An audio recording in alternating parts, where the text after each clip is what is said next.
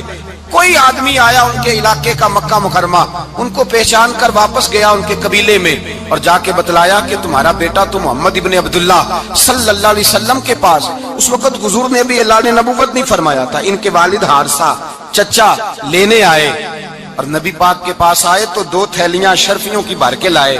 کہنے لگے حضور یہ پیسے لے لیں, 2 تھیلیوں میں پیسے ڈالیں, دینار ہے, درہم ہے, حضور لے لیں, ہمارا بیٹا دے دیں.